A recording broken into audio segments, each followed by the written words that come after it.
皆さんこんにちは。今日は卓球用具の中でも最も神秘的でかつ対戦相手を翻弄する存在である粒高ラバーについて最新の分析報告書をもとにじっくり紐解いていきたいと思います。卓球を始めて間もない方からベテランの方まで一度はその変化に悩まされたことがあるのではないでしょうか。お相手は私、美咲とケンジです。よろしくお願いします。今回私たちの手元にある卓球における粒高ラバーの技術的特性、物理的メカニズムおよび現代市場における性能分析報告書はメーカーのカタログやベテランプレイヤーの経験則だけでは決して語り尽くせない非常にマニアックで科学的な視点が満載です。単なる用具の紹介にとどまらず、その背後にある物理法則や材料工学の知見がこれでもかと詰め込まれていますね。まずは全体の外観から見ていきましょう。楽しみです。粒高ラバーって裏ソフトや表ソフトとは全く違う次元のボールが飛んできますよね。報告書ではこれを気学的制約による異質な存在と定義していますが、具体的にどんなポイントが今の卓球界で焦点になっているんでしょうか。はい。この報告書の核となるのは ITTF 国際卓球連盟が定めるアスペクト比という数値がもたらす物理的な座屈現象の解析です。0.9 を超え1.1 以下という針の穴を通すような極めて狭いルール限界の境界線上でいかに独特な変化が生み出されているかが解き明かされています。またスピン反転とナックルの創出原理についてもオイラーの座屈公式という材料力学の理論を用いて証明されているのが非常に興味深いですね。これまで感覚で語られていたものが全て数理的に説明されています。単に変化がすごいというだけでなく、なぜその変化が起きるのかを数式レベルで納得させようとしているわけですね。経済的な側面や市場の動きについてはどう分析されていますか？それも面白いですよ。プラスチックボール時代への移行に伴うテンション系粒高のシェア拡大や、バタフライのアブソーバースポンジに代表される衝撃をあえて殺すための非線形な反発技術の進化。さらにはカラーラバーの解禁がもたらす心理的影響など最新トレンドが網羅されています。さらに多くのプレイヤーが粒高は長持ちすると誤解している用具の寿命、つまり消耗の速さについてもかなりシビアな真実が記されています。これ毎日練習している人には衝撃的な内容かもしれません。粒高はコスパがいいという通説を覆す内容なんですね。ますます気になります。この対談では粒の設計からゴムの配合、スポンジの厚みがもたらす機能変化、そして実際の戦術的なメリットデメリットまで一歩踏み込んでかつ客観的に議論していきたいと思います。ケンジさん、準備はいいですか？もちろんです。卓球の道具がこれほどまでに高度なエネルギー制御技術の結晶であることを改めて実感できるはずです。それではまずは全ての基本となるルールが規定する粒の形、その驚くべき数値の壁からじっくりと探っていきましょう。はい。ルール限界の境界線を科学の目で覗いてみる。まずはそこからですね。粒高ラバーの定義についてですが、報告書を読むと想像以上に厳格な数字でガチガチに固められていることに驚きました。特にアスペクト比という言葉、これこそが粒高ラバーの運命を握っていると考えていいんでしょうか。その通りです。アスペクト比というのは粒の高さと直径の比率のことです。ITTF の規定ではこの値が 0.9 を超え 1.1 以下であるものだけを粒高と認定しています。美咲さん、このわずか 0.2 という極めて狭い範囲の中にメーカーの技術とプレイヤーの駆け引きが全て凝縮されているんです。例えばもしアスペクト比が 0.9 以下だったとしたら、それは表ソフトに分類されます。粒が太くて短いためボールをしっかりと弾き返す攻撃的なスピードが出やすくなるんです。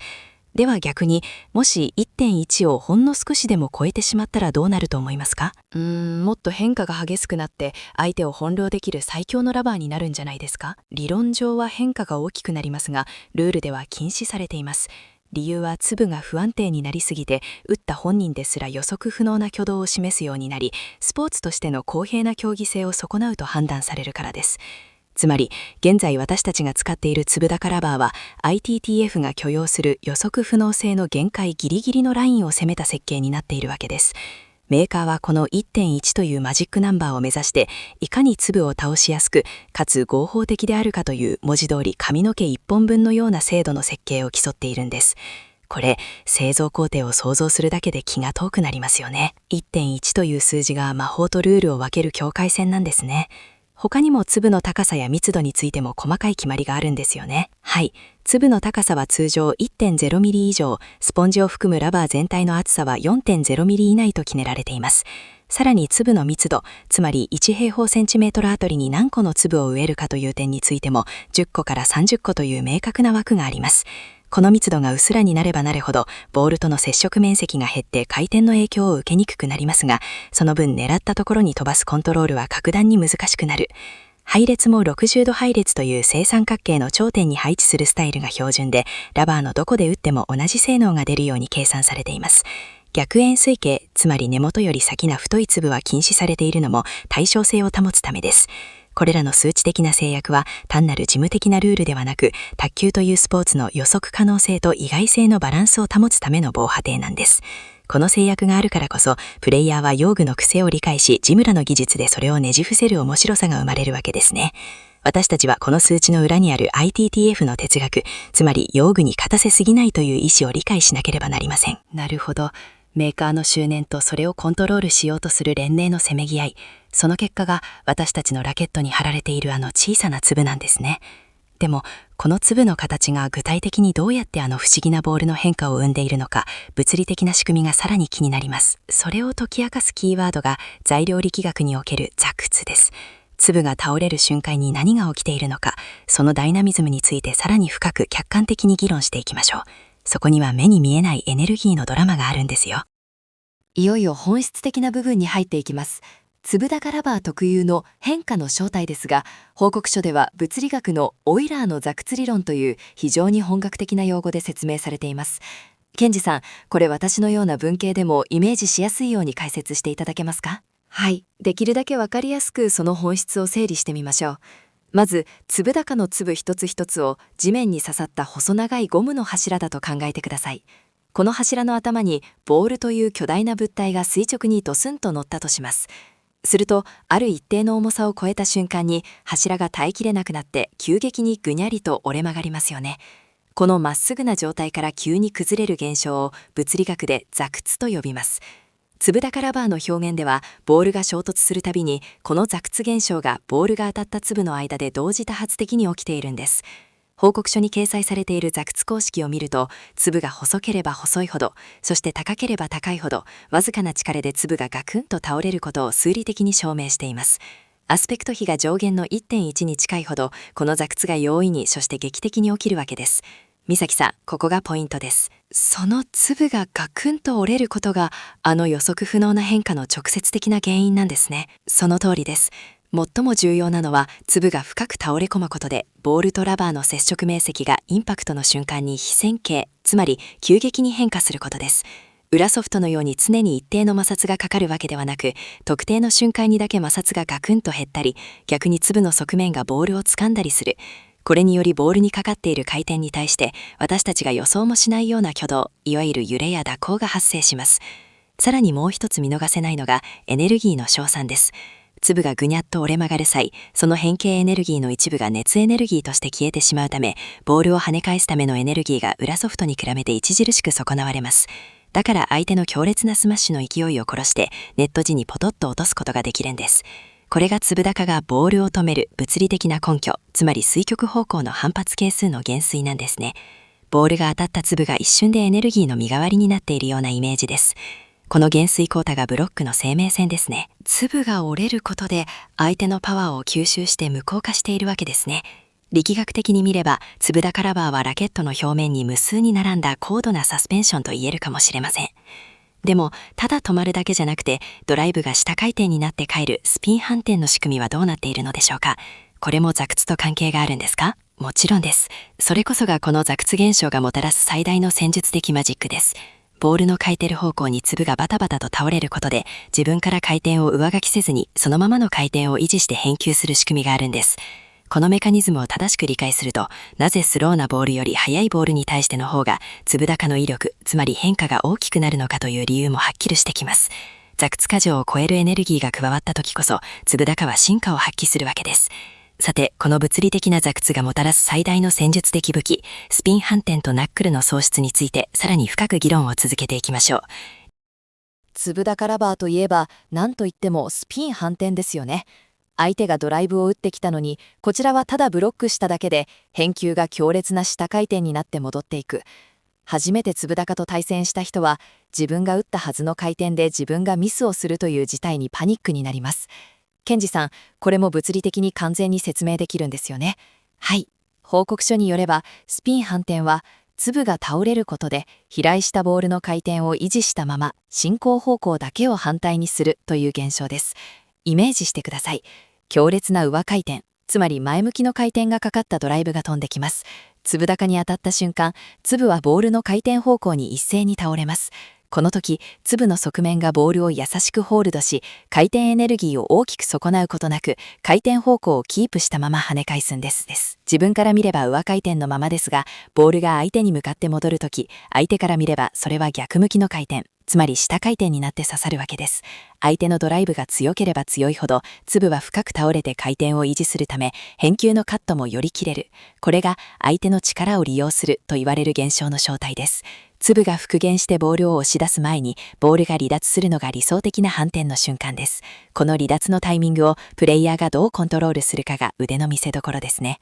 なるほど。でも、すべてが下回転になるわけではなくて、たまに無回転のナックルが混ざりますよね。あれがまたいやらしいのですが、どうやって使い分けているのでしょうか。ナックルはスピン吸収によって生まれます。粒が倒れる瞬間にボールの回転を粒が絶妙に相殺してしまったり、あるいは粒が倒れきった状態で滑ったりすると、回転エネルギーが消去されてしまうんです。物理的に言えば、粒が元の状態に復元すると同時にボールを弾き出すと、回転が上書きされてナックルになりやすいという傾向があります。この反転と吸収のバランス、つまりどれくらい倒していつ離すかは、プレイヤーの当て方はもちろん、ラバーの気学的設計に大きく依存します。報告書ではこのトレードオフを詳しく分析していますね。高くて細い粒は反転能力が最大化されますが、その分コントロールが難しく、自分からナックルに対して自発的に変化をつけるのが困難になります。逆に低くて太い粒は合成が高く、反転能力は落ちますが、プッシュなどの攻撃で高い安定性を発揮する。この究極のバランス調整が、粒高プレイヤーにとっての用具選びの戦いそのものなんです。相手の回転をそのまま返すか、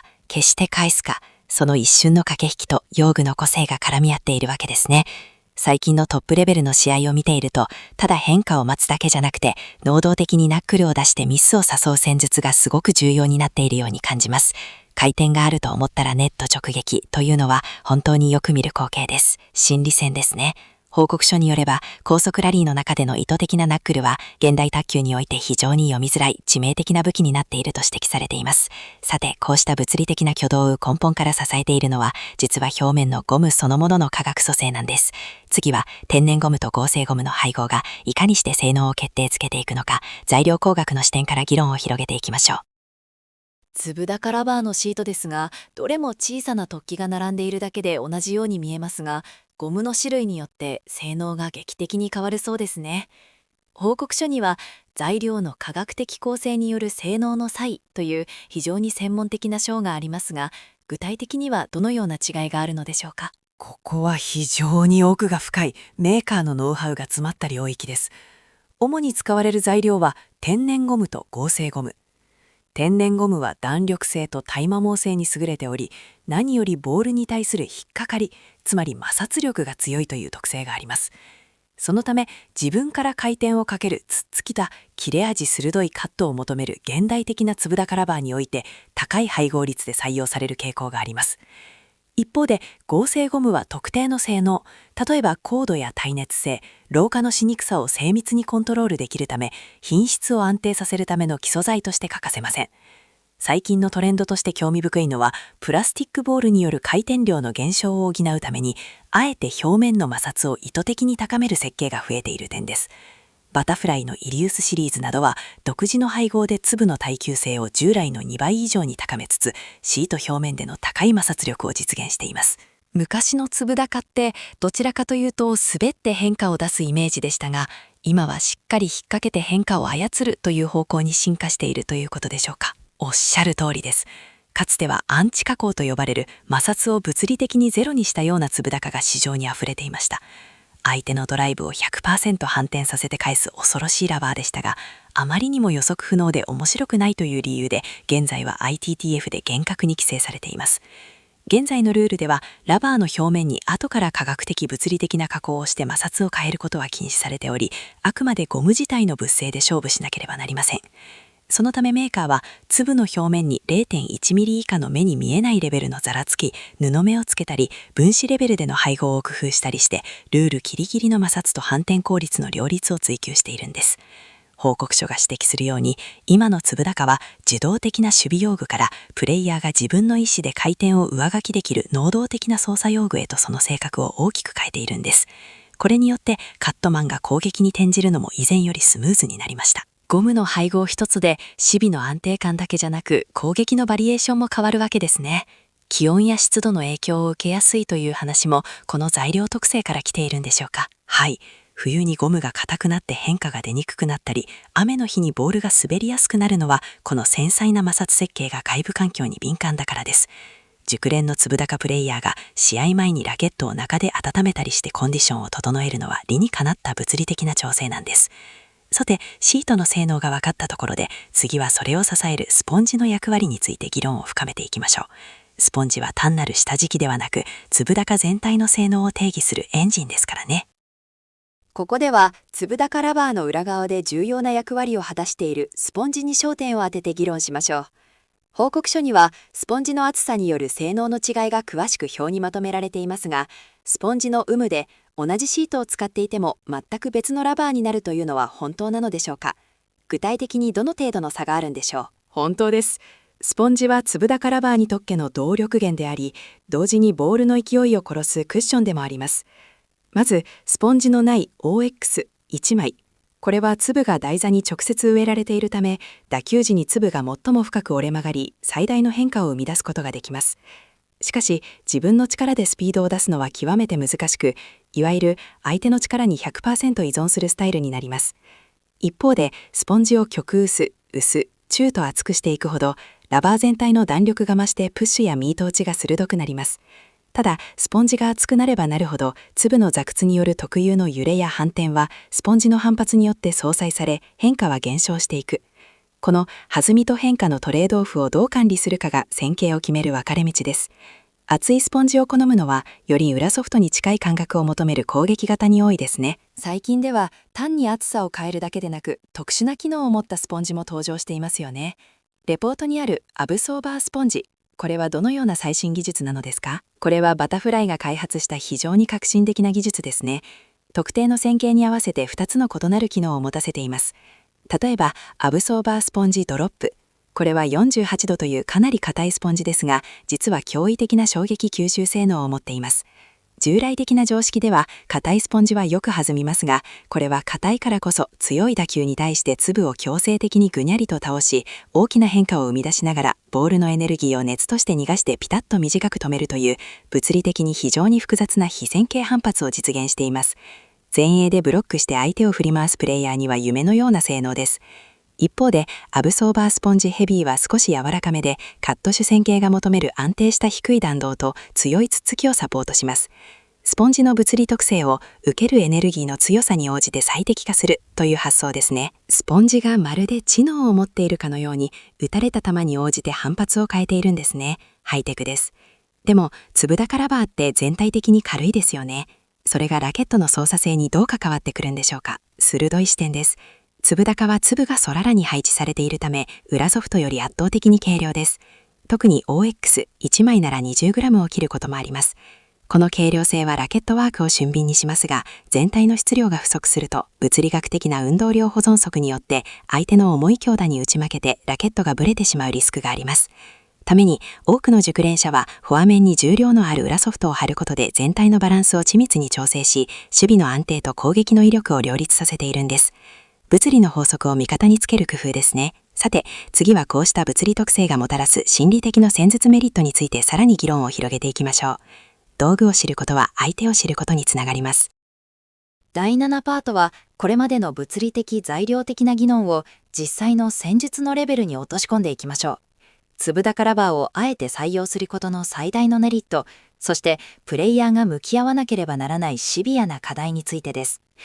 ケンジさん、粒高を使うことで得られる心理的優位性、これについて報告書はどう客観的に分析していますか？報告書が指摘する最大の戦術的メリットは、やはり対戦相手の予測を裏切り続ける変化です。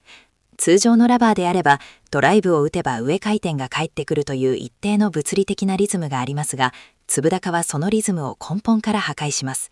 こちらが打った強い回転がそのままの勢いで逆回転となって返ってくる。つまり相手が一生懸命ドライブを打てば打つほど自分に返ってくる下回転も強くなり、自分の首を絞めるという皮肉な構造を生み出すんです。さらに粒の屈曲によるエネルギーの減衰は裏ソフトでは不可能な死んだような返球を可能にします。前後に大きく揺さぶられる恐怖は相手の攻撃姿勢を萎縮させます。使用者数が依然として少数派であることも手伝って、不慣れな相手に対してはその得意な弾道だけで試合の主導権を完全に掌握できる。これは現代卓球においても非常に強力なアドバンテージです。相手が焦れば焦るほど粒高の効果は倍増します。でもメリットばかりではないですよね。粒高特有の弱点、そして使い手が克服しなければならない課題についても教えてください。そこが知りたいプレイヤーも多いはずです。はい。不都合な真実として、まずは自発的な攻撃力の欠如が挙げられます。ラバー自体の反発力が構造的に低いため、チャンスボールを打たれた際、全身を使ったスイングや極めて高度な打球感覚がなければ、ただの甘いプッシュになってしまい、相手に狙い撃たれます。そして、最も厄介なのが回転のないボール、ナックルへの対応です。相手が回転をかけずに繋いでくるボールに対して、粒高は回転を利用できず、自分から回転を生み出すことも難しいため、返球が単調になりやすい。ここを徹底的に突かれると一気に苦しくなります。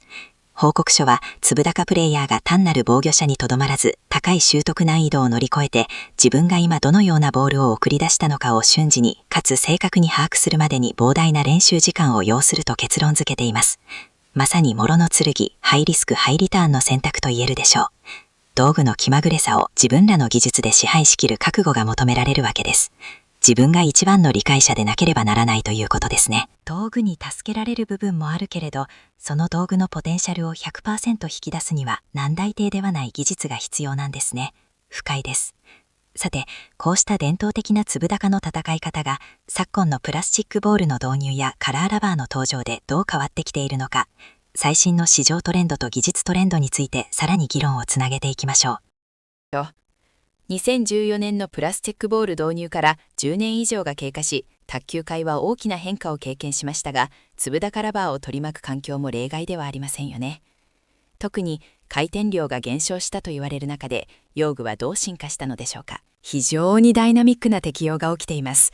プラスチックボールは硬くて大型化したため、従来の弾みを抑えてミスを待つという受動的な守備だけでは、現代のパワー卓球には太刀打ちできなくなりました。それに対応して台頭したのがテンション系粒高ラバーです。代表格であるキバーのグラス D-TEX などはゴム分子に意図的に内部応力を蓄えさせ、プラスチックボールでも鋭い弾道を維持しながら粒が勝手に揺れるようなオートマチックな変化を生み出します。これにより守りながらも相手を常に脅かす攻める守備への移行が加速しました。また報告書が指摘する多機能スポンジの登場も大きなポイントです。微細なタッチのブロックではエネルギーを完全に殺し、強打のミート打ちでは芯のある反発を得る。スポンジの反発特性が非線形に進化し、プレイヤーの矛盾する要求に応え始めています。もはやただ当てるだけの時代ではないんです。カラーラバーについても報告書には興味深い記述がありますね。最近は赤や黒だけでなく、ピンクやブルー、グリーンの粒高も見かけるようになりました。これは単なるファッション性の追求だけではないのでしょうか。戦術的な心理効果は無視できません。人間は無意識に色の鮮やかさで回転量や球速を予測する傾向があるため、見慣れない色のラバーから放たれる得意な弾道は相手の集中力をそぎ、予測を狂わせる要因になり得ます。ただし ITTF のルール上、片面は必ず黒でなければならず、色の識別性が明確である必要があるため、その制限下での個性の競い合いになっています。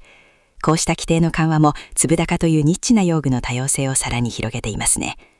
総じて現代の粒高は単に変化が出るだけのラバーから、高い摩擦力を備えたシートとハイテクなエネルギー制御スポンジを組み合わせた自分から変化を積極的に操作できるラバーへと明確にシフトしています。報告書の言葉を借りれば、粒高プレイヤーは今受動的な壁であることをやめ、積極的にラリーを支配する攻撃的な役割を担うことが可能になった。道具の進化が新しい戦術体系を創造しています。非常に面白い時代に入っていますね。プレイヤーはこの進化に自分の技術をどうアジャストしていくかが問われています。道具の進化が戦果艇の定義そのものを書き換えているんですね。でも、そんな高性能でハイテクな粒高ラバーを使い続ける上で、私たちが絶対に知っておかなければならない寿命についての深刻な話があるそうですね。次は、カタログには絶対に載ることのない消耗の真実について議論を深めていきましょう。ケンジさん、驚きのデータを教えてください。このパートでは、プレイヤーの皆さんが最も気になりて、しかしメーカーはあまり語りたがらない寿命と消耗の話を徹底的に議論していきましょう。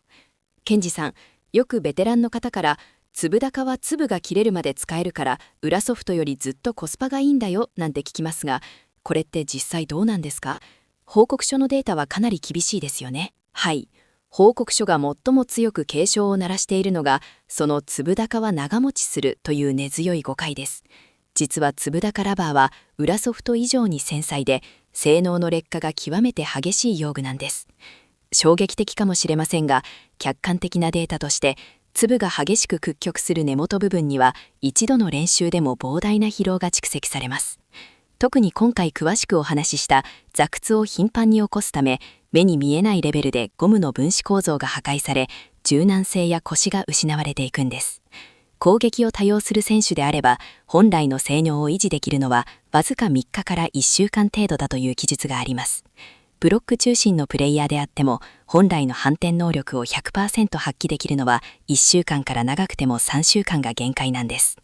粒が物理的にブチッと切れていなくても、座屈の復元力が弱まったラバーは、相手にとって非常に打ちやすいただの弾まないラバーになり下がってしまいます。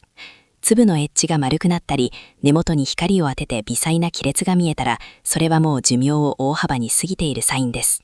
これを見逃すと試合での勝率に直結します。1週間！それは毎日練習する学生さんや競技志向の方にとっては、裏ソフトよりずっと高くつく可能性がありますね。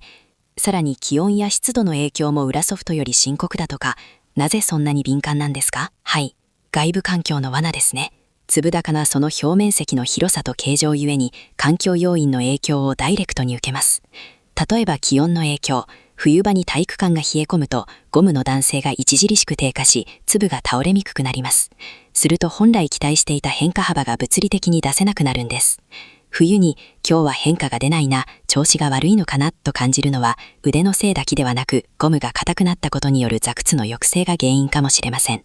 また湿度の影響も深刻です。湿気が高いと粒の表面でボールが滑りやすくなり、回転を利用できなくなります。特に最近増えている縦目のラバーと一般的な横目のラバーでは、湿気に対する滑りやすさが構造的に違うため、環境変化に翻弄されないためには、配列の違いまで理解して用具を選ぶ必要があります。報告書は、粒高プレイヤーこそ誰よりも用具の状態と気象条件に敏感でなければならないと説いています。最高の変化という魔法を使い続けるためには、常に新鮮なコシのあるラバーが必要なんです。消耗を惜しんでいると、粒高の進化は決して発揮できない。非常にシビアな真実ですが、これを受け入れることが上達への最短ルートなんですね。道具を大切にするということの本当の意味を考えさせられます。常に最高の状態で戦うことが、結局は自分を助けることになるんですね。さて、いよいよ最後の時間です。これまでの多角的な議論を総括し、卓球という競技の本質に立ち返ってみましょう。今日は粒高ラバーの物理的な座屈理論から科学的な材質の配合、最新のスポンジ技術、そして過酷な寿命の真実に至るまで、ケンジさんと多角的に議論してきました。最後に、今回の報告書が私たちプレイヤーに伝えたかったメッセージを総括させていただけますか？今日見てきた通り、粒高ラバーは幾何学的な寸法、ゴムの組成、スポンジのエネルギー制御技術が複雑に絡み合った、まさにハイテク用具の結晶です。アスペクト比 1.1 というルールの限界線上で、物理法則を最大限に利用しようとするメーカーの挑戦は、単なる小細工でなく、立派な科学体系です。しかし、私たちが最も忘れてはならないのは、どんなに道具が魔法のような進化を遂げても、技術と道具の主従関係を決して間違えてはいけないということです。報告書が最後に強調しているのは、プレイヤー自身の感覚への回帰です。道具が進歩し、勝手に変化が出る時代だからこそ、プレイヤー自身が今なぜこの変化が起きたのかを物理的に理解し、自分の指先の感覚でボールを支配する意識を持たなければなりません。道具の気まぐれを自分の武器に変えるのは結局のところプレイヤーの知性と技術なんです。それこそが粒高という用具の真の面白さではないでしょうか。道具に使われるのではなく、道具を自分の体の一部として使いこなす。それが卓球の本質的な楽しみさであり、上達の鍵なんですね。数値だけではわからない奥深さを感じました。その通りです。最新のアブソーバースポンジや9枚合板を選ぶ際も、スペックの数値やブランドイメージに抑らされるのではなく、その物理特性が自分のプレイスタイルにどう作用し、相手にどのような戦術的メッセージを届けるのかを常に冷静に判断する力が求められています。卓球の本質は 152.5 センチの卓球台を挟んで誰かと向き合い、その一球その一瞬にどれだけ自分の心を込められるかという究極にシンプルな瞬間にあります。今回の音声解説を通じて共有した科学的な視点が皆さんのこれからの用具選びや練習、そして何より卓球を楽しむ心にとって新しい気づきやヒントになればこれほど嬉しいことはありません。情報の氾濫に惑わされず、自分自身の感覚を信じて卓球を愛し続けてください。本日はありがとうございました。本当にそうですね。表面的な変化の裏にある変わらない本質。それを知ることで私たちはもっと深く卓球を愛せるようになるのかもしれません。